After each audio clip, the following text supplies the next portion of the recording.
students, we are back again today with the last part of the chapter 3rd, that is equality of the book Political Theory. So with this we will come to the end of this chapter.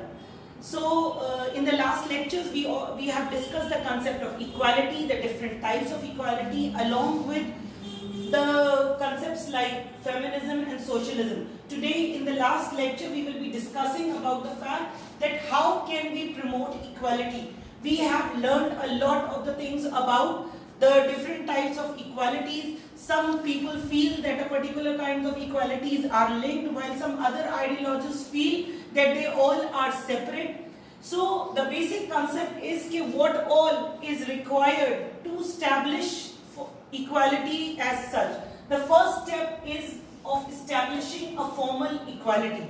Now establishing a formal equality basically needs to end up the formal system of inequality and privileges. And for this it is very, very important that the government and the law of the land should stop protecting these systems of inequality. For example, in our country we have the universal suffrage, that is, all have the right to vote.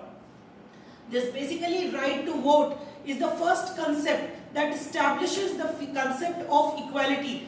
In your chapter on French Revolution in the previous classes, you already know that voting rights was something for which the third state people and the women, they have to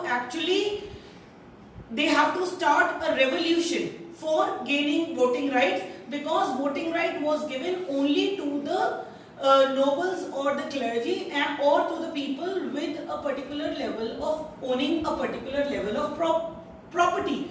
So basically the law of the land should stop protecting any kind of inequality, be it based on caste, color, religion, or be it on the basis of gender. That is the inequalities between men and women. And as you all know, we have read in detail that our constitution has abolished any such kind of discrimination and has prohibited any particular kind of discrimination to be conducted in the society, be it on the basis of caste, color, religion.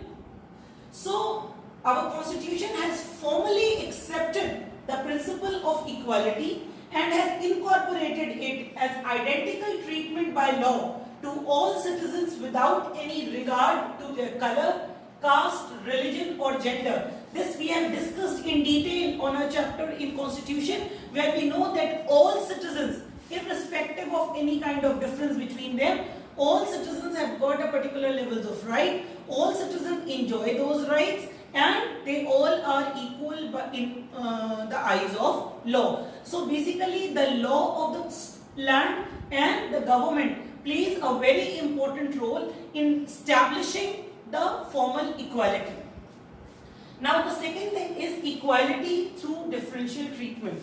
This also we have discussed in the previous lectures on the same chapter, that there is some form or the other of difference between two different individuals, be it on the basis of their skill or be it on the basis of their talent, and on the basis of it a particular type of differential treatment is necessary. Sometimes it becomes necessary to treat people differently in order to ensure that they can enjoy equal rights. But these certain differences between people may have to be taken into account for this purpose. And these differences should not be seen as infringements of equality, but only they should be seen as enhancements of equality. For example, disabled people. Just so you all know, disabled people may justifiably demand special ramps in public places so that they can get an equal chance to enter any public place. Or women working in call centers at night may need special protection during the journey to and from the center. These are of course differential treatments, but they are only for the enhancement of equality. So now the question comes that what kind of differences hinder access to equal opportunities and what should be done to overcome these hindrances. Some countries have used policies of affirmative action to enhance the equality of opportunity. So the next concept which we will study in this regard is the affirmative action. Being English students, you all know the difference between affirmative and negative. Affirmative sentences, of course, sentences which have a positive message. So this only affirmative actions are based on the idea that it is not sufficient to establish formal equality by law. It is not just the case that okay, the constitution has guaranteed equality and now nothing will happen in the society which will disturb the level of equality. Because for eliminating the deeply rooted inequalities, we all know that different kinds of caste inequalities only in our country, they have been so deeply rooted that it is necessary to take some more positive measures to minimize them and to eliminate these deeply rooted forms of social inequalities. For this, the affirmative actions can take many forms. Many forms like for preferential spending on facilities, that is for providing scholarships to the talented students who belong to the lower strata of the society, or to special considerations being given to some particular people. In this affirmative action regard, there is one very important aspect and very important thing which is a very a delicate issue and a very debatable issue, and that is the providing of reservation or quota in the educational institutions and in the jobs. Many people have debated this particular level of differential treatment which is given in the form of reservation. Why? Because they feel that this is against the norms of equality. But the people supporting affirmative action has supported this reservation on the grounds that these groups have been victims of social prejudice and discrimination over a long period of time. Therefore, they need special protection and help. This special assistance in the form of affirmative action is expected to be a temporary or time-bound measure. But what is the case is that people feel that this reservation is actually against the principle of equality. They maintain that reservations are a form of reverse discrimination, and they continue with the practice that the principle of equality questions and rejects. Moreover, they feel that theorists that the important thing is to do away with social distinctions that divide our society. Moreover, it is relevant to draw a distinction between equality as a guiding principle and for giving equal rights of individuals. Individuals have a right to equal consideration for admission in educational institutions and public sector employment, but they feel that the only thing should be taken into mind is that the competition should be fair.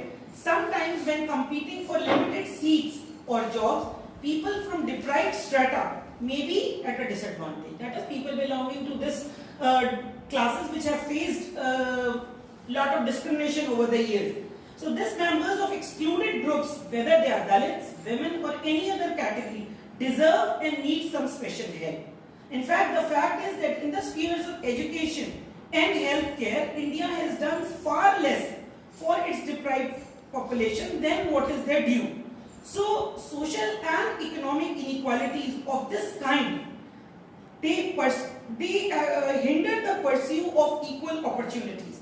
Many theorists today recognize that what they contest is not the goal of equal opportunity, but the policies that the state should pursue to achieve that goal. While reflecting on the issue of equality, we are discussing that many critics feel that this help or special protection which is being given to these people is likely to enforce caste and racial prejudices. Moreover, differential or special treatment may be considered to realize the goal of equality, but it requires justification and careful reflection. Okay, agreed that differential treatment is given to a particular strata of society. They are being given protection, they are being extra privileges, they are giving reservations, but this all has to be decided and carefully reflected so that it may not be the case, as the critics had felt that rather than giving support to a particular group, it would actually make them more, you could say, relaxed, and it will further create the gap of inequality between two different communities or two different groups of people. So it is very, very important that while we are planning our affirmative actions, while we are planning our differential treatment, we should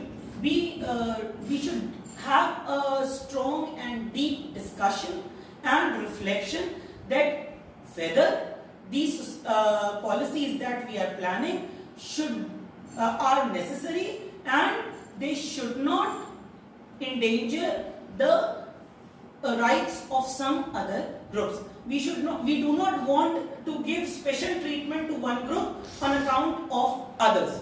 So this is very necessary. Okay, agreed, affirmative action is required for bringing these people to the level of fair competition that we aspire for. But for that, it requires very, very careful reflection. So, differential treatment should be based on a proper justification and careful reflection, so that it does not hamper the rights or the equality of some other particular group. Now, one very important thing here is that while reflecting on the issue of equality, a distinction must also be made between treating everyone in an identical manner and treating everyone as equal.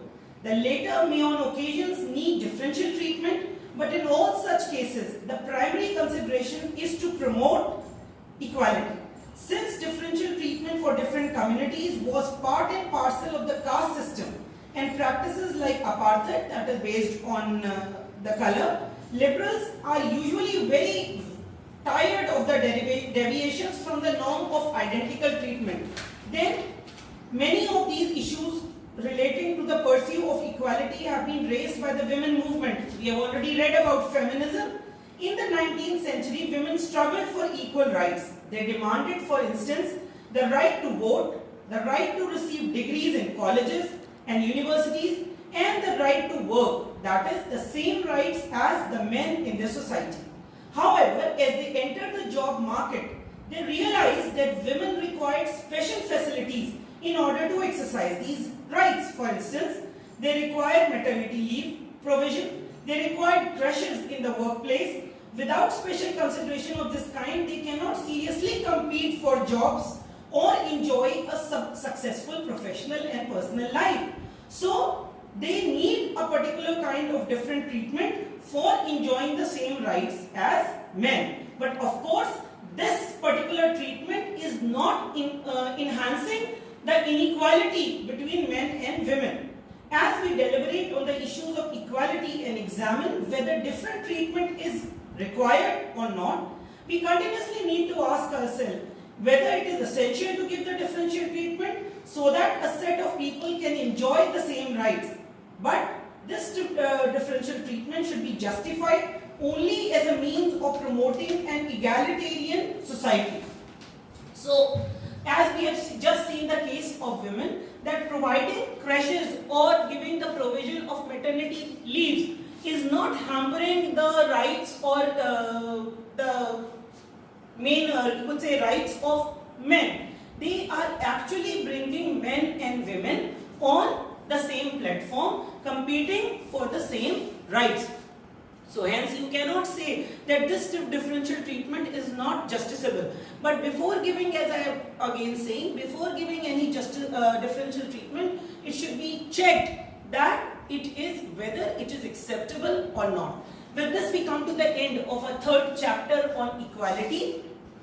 Before I end up, I again would like to reiterate, kindly go through, listen to the lectures in detail, make your notes based on the lectures, and please attempt the questions that are given in your NCERT. Here I would also like to say in NCERT there are various questions which are a discussion type questions. Kindly leave those questions. We will be discussing those questions in detail, because of course they need a group of people to discuss on a particular issue. But those questions that are based on your text or on your understanding, kindly attempt those questions and keep yourself updated. In the next lecture when we meet, we will be beginning with the next chapter of your book, Indian Constitution at Work. Till then, keep studying and stay safe.